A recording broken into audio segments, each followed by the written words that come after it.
I'm Amber Davis and welcome to Call to Stage. This is the space where musical theatre takes centre stage. From unforgettable backstage stories with incredible special guests to insights from my life and my theatre journey. We're leaving it all on the mic every single week, so let's jump in.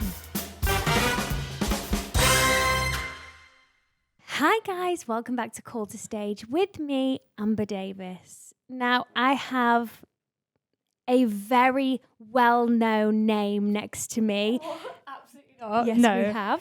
We have had you requested so many times.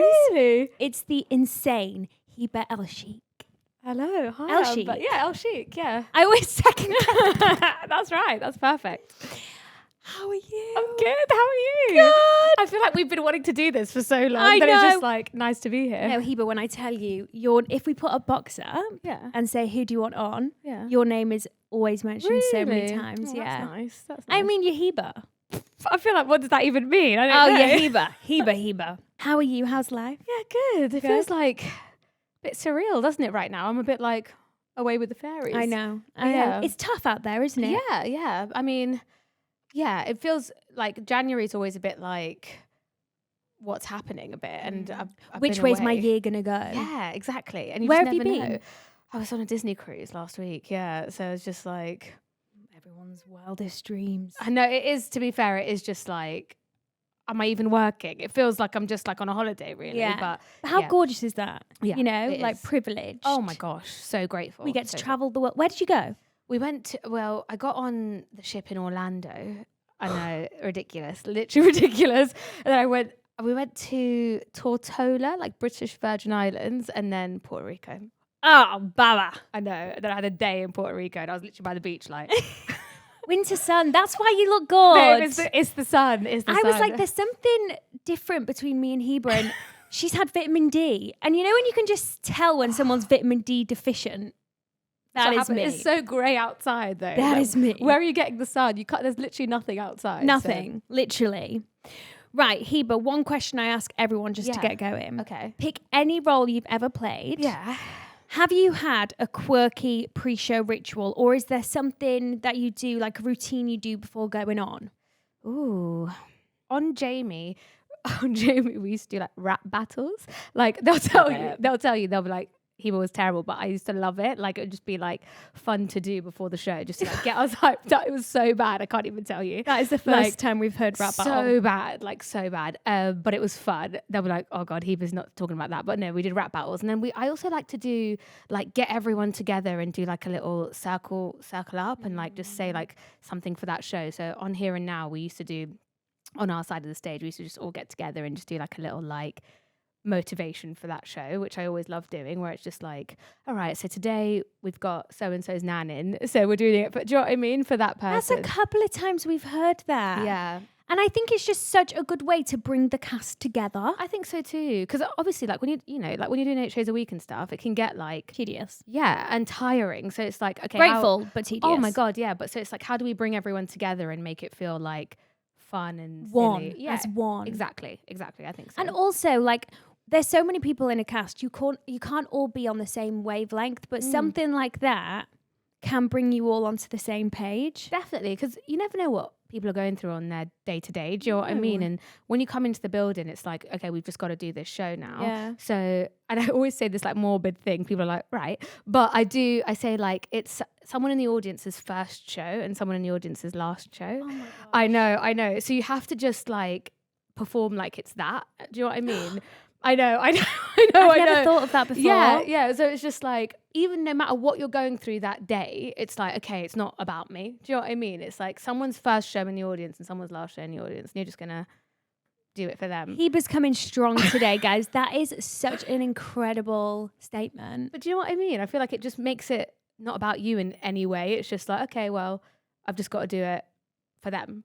Wow. Yeah. Also, I'm just looking at your blue liner and I just think, I love a blue liner. how did you do that? Like, it's actually perfect. No, it's not. But like, I always say I do my liner first. I know that's crazy. Another top tip. Do But you do that for shows as well? Yeah.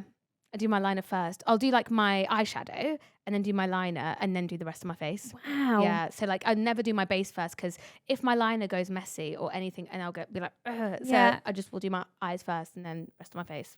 Wow. Top tip. That is a Top tip, top everyone. tip. That is, I'm obsessed. You should never wear anything Normal other than liner. blue again. Do you know what made me wear blue liner? Like it was a show and then I got obsessed with it. Millennials. I want to talk about millennials. I did on Millennials. We had to have like crazy eye makeup. Oh, cool. And then I wore blue liner on it, and everyone was like, and I used to go out with my show makeup naturally because we're lazy and I didn't take it off afterwards. And people were like, "Oh my god, Bev, I love the blue liner." So I just started buying blue liner. I love it. Yeah, and like wear it all the time now. So let's go back. Okay. Training. Yeah. Brit first. Yeah. Went to Brit school. Wow. I didn't know that. Yeah, at 16. A lot of things I read, because I feel like I know you. Yeah. But when I read up and Yeah. did my research, it's like, oh, I don't. Yeah. Because I think the first time we ever met Mm. was in a Costa. Was it actually?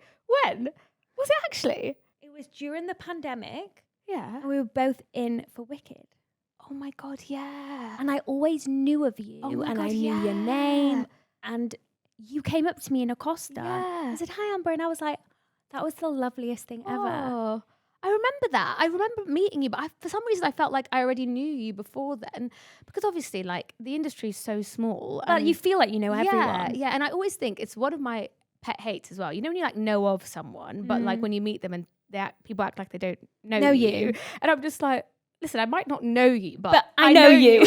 So I'm We still, know. So I'm still gonna be like, hi, like because Yeah. I'm just like, otherwise it's just like awkward. Yeah. And I would hate for someone to think I'm rude as well. To Yeah. like be like, I don't know who you are, but so I'll always be like, oh hi, like because I know who you are. Unless I really don't know anything Yeah. about you, then I'm gonna But I remember texting Helen yeah. and saying, she just made me feel so comfortable. I think it was like the first time I was going in for Wicked or Yeah. something, and you just made me so calm. Oh, that's nice. I love that. Yeah, but you really don't you affected me think that it's so day. important to like chat to people at Yes. stuff? It's just like, 'cause Why wouldn't we? I don't know, but I always think because I literally could chat for England. Like, Good. I can chat to anyone. So I'm like, when I see someone and we're sat in an audition room, I think it's so easy to get in your head as well before an audition, isn't Yeah. it? To be like, oh God, like, hope they like me or whatever it is. So Yeah. it's just like, if you see someone, you're like, hey babe, classic, we're here. Do you know what I mean? It's Yeah. just like chills you out a bit, I Yeah. think anyway. It like- normalizes the Yeah. situation, because auditioning in if you think about it in real life, it's so weird. so weird. It's like a job interview 3 times a On week. crack. Yeah. Yeah. And rejection is non-stop and all of that is just, I actually, like, I'm literally remembering it right now. Do you It was remember? at the Welsh Centre. It was at the Welsh Centre, Yeah, and there's a Costa on the corner. Yes. And it was like literally straight, like one of the first auditions after the pandemic. It was. God, yeah. Yeah, that was the first time. Yeah. And I just remember thinking, what a gorgeous woman. Oh, that's nice. Thanks, babe. Anyway, I've gone off track here. Yeah, I literally could chat for rubbish for ages. Yeah. So Brit, Yes. you were there until you were 16. No, I started at 16 Started at 16 to 18. Okay. Yeah, 16 to young, 18. young Yeah, then. Yeah, 2 years. From there, you went on to Mount View. Yeah. And did you do 3 years at Mount View? Did, yeah. Did you audition anywhere else, or was your heart set? I did audition at other places, but I feel like when you get a vibe of somewhere, you just know. I don't know how to explain it. Even with Brit, I was like, I need to go here when I walked in. And obviously lucky that I got in, but it was also, you just get a vibe of where you Yeah. feel like you match. And Mount View at the time was like in a dodgy area and Was like great. rough, like so rough. And the walls were like peeling. It was rough. I was like, yeah, I can see. I was This like, has got me I written was like, all this has over got it. me written all over it. Like literally the floors peeling, like duct tape. I was like, yeah, it's a bit of me. Yeah, this. I'll fit in nicely. Yeah, honestly, like I'd gone to like GSA and they just had a brand new building and it was like a Starbucks and I did the whole process and like got in and was like, yeah, but do you know what? It's not for me. You Like, do get a feeling, do, or you you get a do. pull. yeah, 100%. Walk into the space and you think, yeah, I think can I'll see thrive myself. here. Yeah. Did you enjoy your experience of training? I loved Brit. Like I absolutely loved Brit because they teach you to celebrate your individuality. Do you know what I love mean? that. So it's Yeah. like they never try to put you in a box or you didn't know like if you said, oh, I want to play this role, they'd be like, yeah, 100%. You know what I mean? It was Yeah. never like, really. Like it was like They course, believed in you. 100%. And like the that. teachers were incredible there and the whole vibe was like just amazing. Like I could literally go into school in my pajamas and the principal would be like, you look cool today, Heba. Like it was just like celebrating individuality. And That stays with you, though. Yeah, it really does. And whenever I try and explain Brit to other people, they're like, really? I'm like, yeah, it's just, there's nothing like it. There really isn't anything like it. It's the only free performing arts school in the UK. And like, you know, I went to like a all girls school in London before Brit, and it was just like, it was rough. And so it was amazing. And I loved going there, but it was like a completely different vibe going to Brit. And I didn't necessarily know about musical theatre. Like I loved acting and I loved singing. And at Brit, it was like, you know, you can do this as like a whole thing. career. Yeah. Like, and then we did our shows, our like final shows, and we did Rent. And Yes. and then I got to do Mimi that. And then I was like, oh no, I want to do this. Then one of the teachers there, Stuart Matthew Price, who taught us at Brit, was like, you should audition for Mountview. Like I went to Mountview. I was like, okay. And then, yeah, I went to Mountview for 3 years. that was it. Yeah. Training is hard, like as in the degree course at Mountview. Like, Okay. do I recommend it? Not really. Like That's good. Like, I Yeah. want people to listen to people's stories, Yeah. you know? like I'm grateful I went. I'm grateful for my training, but I don't think you need to go in order to have a career in the industry. Like so many of my friends didn't go to drama school, and I also think sometimes drama school can take away, I mean, it might be different now, but can take away your individuality and what makes you special. And then when you leave, you have to kind of relearn it, because that's the thing that you find yourself Yeah. again. the perks obviously are doing your agent showcase and Yeah. the people you meet at drama school. But in terms of the training, don't kill me, but I don't think you have to go. Do you know what? I love your opinion on that. Don't think you have to. It's the first time we've had that Yeah. on this podcast, you know? Yeah. And more than a handful of people have said they hated college. Yeah. They hated training for the reason of that they felt like they were put in a box. 100%. Like when I finished Mountview, I didn't think I was capable of like playing a lead role in anything, because I'd never got a lead role in my whole time at Mountview. I'd never played a lead role. I'd never done any. So in my head, I was always cast as like the grandma or the prostitute at drama school. Wow. Yeah, it was crazy. So then I left and was like, am I even Good like, enough. Good enough, for sure. And it's not until like I was auditioning for stuff and my agents were putting me up for things, I was like, oh, like, and they believed in me. So I was like, okay, maybe I am. Like, but at drama school, that was not the case. Yeah. Well, there you go, guys. Take what you want from that. So your first ever show, Yeah. to be honest, like even your first 2 credits are insane. What? So Ghost Asian Tour. Yeah.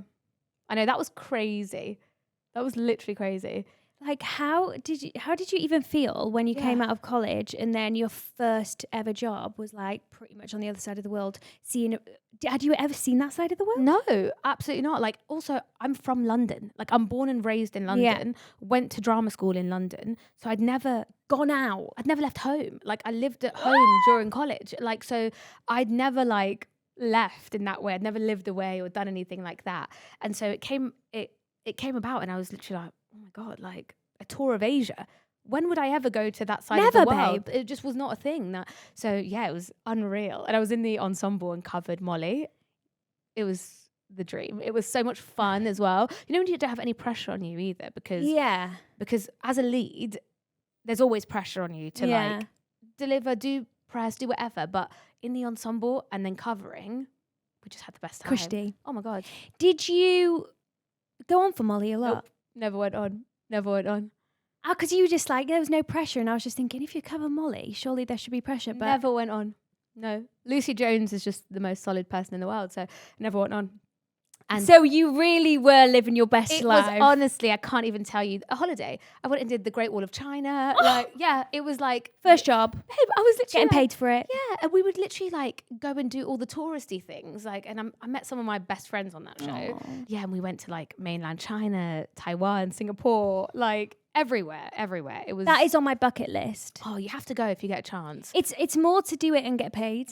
Babe, that's the dream. It's like the the dream. cruise. Yeah, it's literally the dream. You're just like, is someone playing a joke on me? Like, as if I'm getting to do this right now. And also Ghost, doing it Oh. with the Ghost production. Yeah. That it was like the show full- is I know. so beautiful. I used to watch it like when I was at college as well, because it was on at the like Piccadilly Theatre. I was just about to Yeah. say, it had its peak around about that time. Oh my didn't God, it? 100%. Like, I remember like we would go and watch it and just be like, oh my God, this is unreal. And so when it came about, it was like, the UK tour version, they changed it. So I was like a featured ensemble member. So I played Mrs. Santiago, which was like the charactery old lady part who like belts really, really high. And then Hospital Ghost, which was like this like teenage kind of like ghost who sings like a number with 2 other ghosts. So it was like I still had I still had a featured like track in the show, but because it was just like the funnest thing in the world. And like I used to love that original production with like Casey and Richard Fleischman and,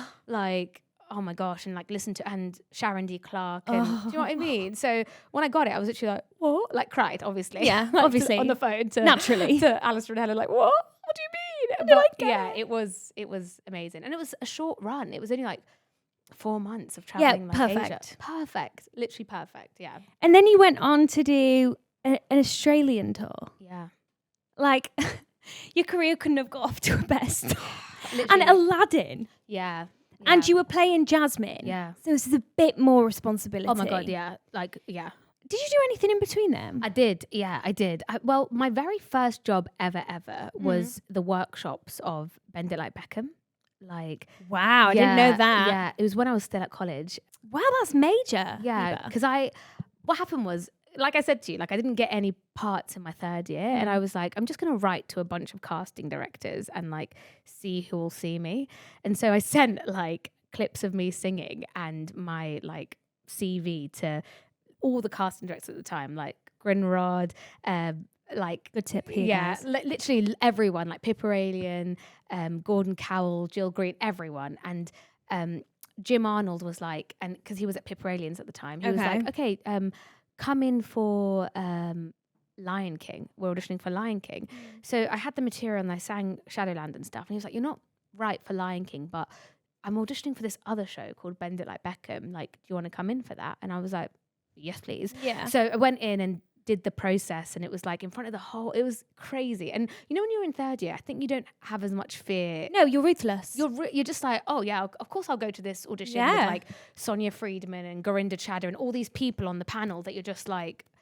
I think at that point you don't know the weight of the gravitas. people in the room. I love that. Yeah, it was at Pineapple, and I sang like Once Upon a Time from Brooklyn, and the Gorinda had her like iPad and was like filming it, and I was like, I don't know what's happening here. Anyway, I left, and like Jim Arnold was like, do you want to come and do the workshops, like to kind of play one of the cousins and like cover one of the other roles? And I was like, yeah. And that was like in the Easter break in 3rd year. I did that. Wow. And that was from doing it yourself. Yeah. I honestly think sometimes we wait on opportunities to be handed to us, and it's like no one is owed anything. Do you know what I mean? No one is just going to be like, hey, Amber, come and play this. Do you know what I mean? Like, even after whatever, you've still had to graft and like put yourself out there and audition for things. I think we're cut from the same cloth. Yeah. So I get that vibe. So it's just like you have to still like actively like work for it. So yeah, I think in life there's go-getters and there's sit-backers. Yeah. Yeah. And I can't sit back. I get like jittery. Yeah. I do. I'm the same. I do. So I did that before Ghost. Okay. Yeah. And that's how I got Alistair and Helen. Like, oh, okay. Yeah. Because I had to sort out my contract for that workshop and wrote to a bunch of people, and they signed me from that, really. Oh, wow. Yeah. So I've been with them since I left college. Too. Yeah, I know. We got such similar. Same. Yeah. And then in between Ghost and Aladdin, I did like a bunch of workshops for things, and I did The Sound of Music live on ITV. Like they did like the live version, and was a nun. It was so much fun. It was literally like so much fun. God, that's an experience. Yeah, it was the live version that they did on ITV, and we rehearsed for like 6 weeks for one take. So it was crazy. Yeah. Gotta get it right. Yeah, honestly, the pressure on that. But it was fun. We had a good time. It was like so many like MT legends in the cast that I was just sat there like, wow. You know, when you just like watch people, and you're like, Maria Friedman's just singing, and you're like, wow. Like, how am I here? Yeah, right literally. Now? I still have that to this all day. the time, literally all the time. And then did Aladdin. Yeah. And that was as Jasmine. Yeah. So this was the first leading lady role. 100%. Which actually came quite quick in your career. 22. I was 22. Wow. Yeah. When I got Jasmine. You were touring a side of the world you'd never been to. Yeah. You were leading the cast. Yeah. I guess at 22 you were kind of young, wild and free and kind of just living your Yeah. best life. Was there any pressure? Oh my or- god, yeah. Yeah. Like, yeah, it's a Disney show and you're playing the lead. Oh, So it's like there was a lot of pressure and I didn't know anyone. I was in Australia and I didn't know anyone. was the rest of the cast Australian? Australian? Oh, Yeah. gosh. I'd auditioned for it in London and they went, "Do you want to play it in Australia?" So I was like, yeah, 100%. 100%. Like, I'd love to. And Australia is so big that they do long sit downs in places. So Okay. it's like 10 months in Melbourne. Do you know what I mean? Is that what you did? Yeah, it's like, so tour in Australia is still like, it's not like UK tour weekly. Do you know what I mean? It's like you do long sit downs. So how long were you there for? 2 years. What? I was in Australia for 2 years. Yeah. I came back with an Australian accent and everyone was like, "You from Australia?" I literally was in Australia for 2 years. Yeah. Did you meet anyone else? I did when I was there. I did, yeah. Oh no. I did. I mean, like I was 22. Do you know what I mean? Like life happens, but it was, Could have had an Australian partner. I know. But I've made some of my best friends in the world now. Oh, I love like that. Callum, do you know Callum Francis? Yes. He was there playing Lola in Kinky Boots, and it was like two Brits abroad basically, and we just were like became like instant best friends. Yeah, Aw. and he was dating my Aladdin, so we just became like a little Clique. group. Yeah, Yeah. and like they both live in New York now, so it's like Oh. yeah, so it's just like I met, like, they're basically family now. Really, I've known them for years, and they're my besties. But yeah, was there for like 2 years. That is mental. Yeah. You are shocking me. Your West End debut was Broken Wings. No, everybody's talking about Jamie. What? Yeah. Everyone's talking So about Jamie. was Broken Wings Anthony and Cleopatra Yeah. and Fiverr post Jamie? No, they were all before, but Anthony and Cleopatra is National Theatre, so it doesn't count as West End. But it's the National. I know, but it's not West End. So Jamie, okay, firstly, one word to describe working at the National. Dream come true. Yeah. Like actual dream come I know. true. It was on the Olivier, and I was doing a Shakespeare play at the National. What the hell? Like, That's what you call versatility. Like imagine going from Disney's Jasmine to Shakespeare's National. I was like, what the hell? This bitch can do it. No, but I remember coming back and being like to Alistair and Helen, I don't want to do a musical for a bit, because I'd done 2 years of Yeah. show. That's- Trauma. Yeah, Yeah, I'm with and, you. And you know, like when you're in a Disney show, you have to look a certain way and act a certain way, and I love Portray yourself in a certain way, isn't there? For sure, Yeah. for sure. And I loved it, and I'm very much that way anyway. But it's like I wanted to do something completely different. So Jasmine was glam, and like I had this like full 2-piece, and then when I was at the National, I was like honestly this witch. I had like black hair, black eye makeup, nails that were black. I was like, yes, this is. You were like in your gothic era. Gothic era. Yeah, it was the opposite of Jasmine. Yeah. I was like, please give it to me. But yeah. And then just on that Disney, you obviously built a fabulous relationship with them on Yeah, that then. yeah. And then that's how you've connected. Well, I think Disney is such a big entity, right? So like Disney Theatrical was that, and then I now met one of my like pals, Ben Rauhler. Yeah. And he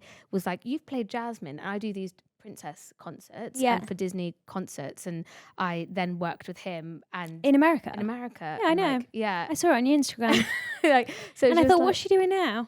but it's kind of like once you've done a Disney show, I think so. it's just like everyone. You are remember- Disney. I do love I grew up like watching Disney and listening to Disney, and it kind of made me want to do it, and I think that's where my voice kind of like sits. But like but I do like, but I'm actually not a Disney person. Well, yeah, I think your CV says that because yeah.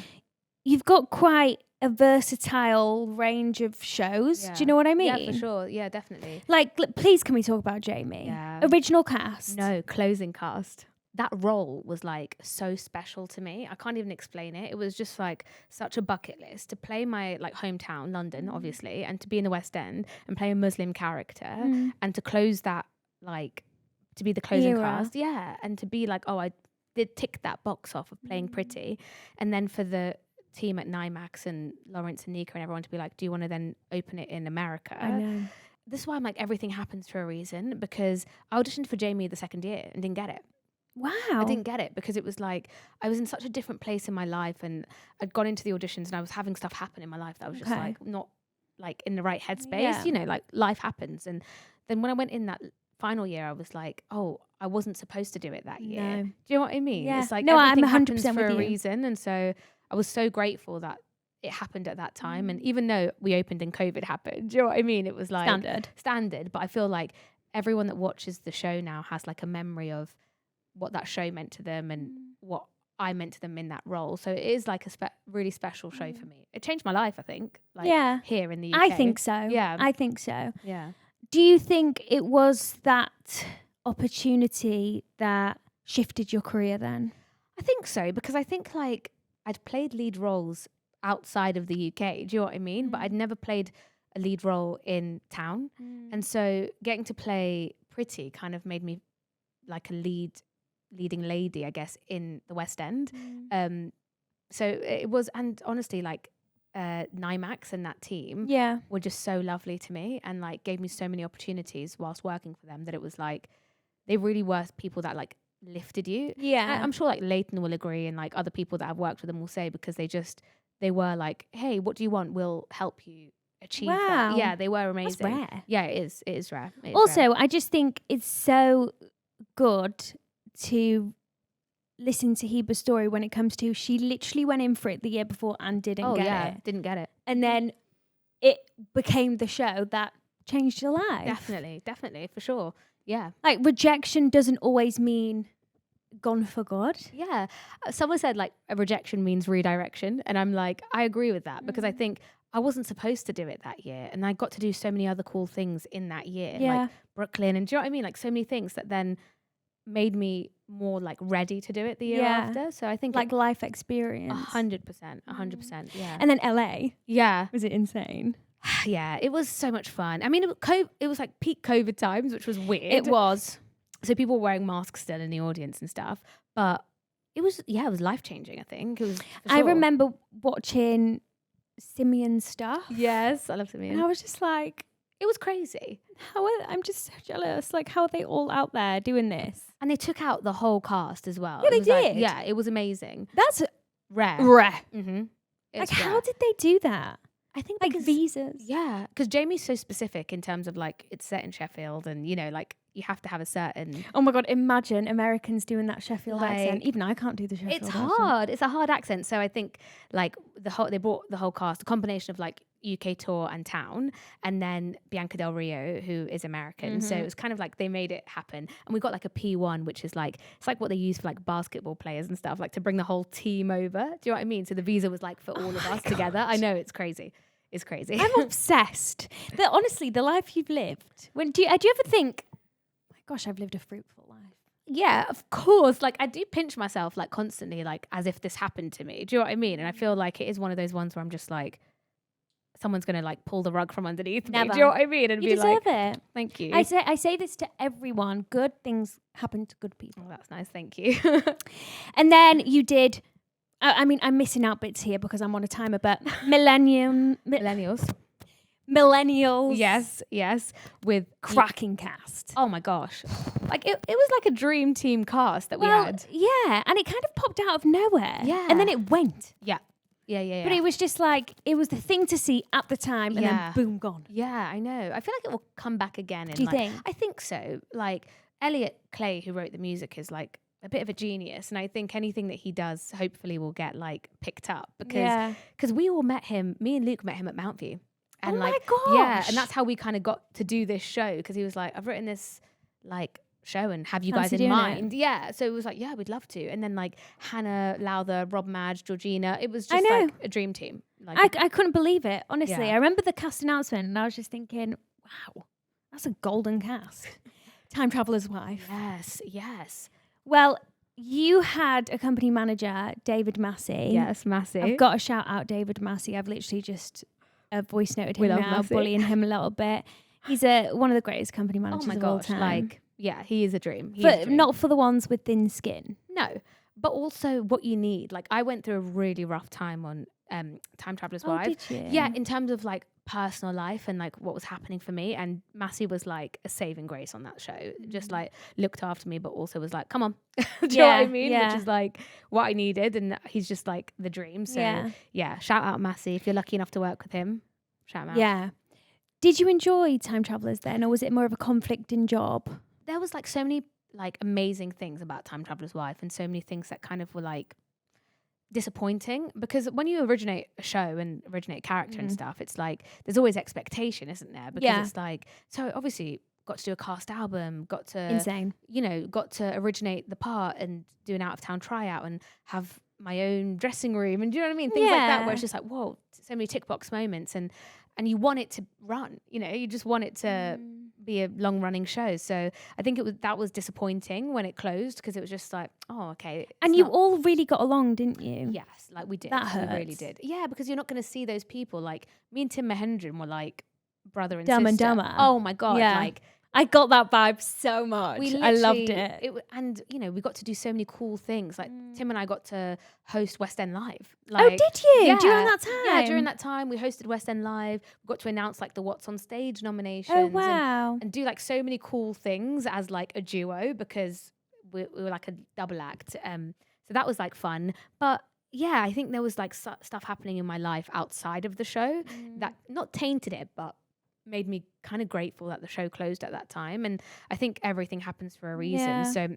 when that closed, that's when I ended up getting my American visa and being able to work in America and be able to get my American agent and all of those things, which would never have happened because I was still supposed to be on time traveling until November last year.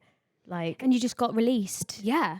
But it is redirection. I really do believe that. I do. At the time, sometimes it's like heartbreaking, but then you realize in hindsight why that happened. That and was it's supposed to happen. 100%. Yeah, I think so. So now you have your American visa Yeah. and you can audition out there. Yeah. Like, that's insane. Yeah, I know. It is. Yeah. Do you know what I mean? It is. Yeah, it is insane. It is insane. No doubt, sooner rather than later, We'll see. I hope so. we'll see Heba's name on a billboard in Times Square. I mean, we hope. We manifest it into the universe. Let's manifest we manifest it. Well, thank you so Oh my so God, much. thank you for having me. I felt like we could have spoken for ages. I know, guys, stick around, sign up to our Patreon, because I'm going to ask Heba some of your personal questions.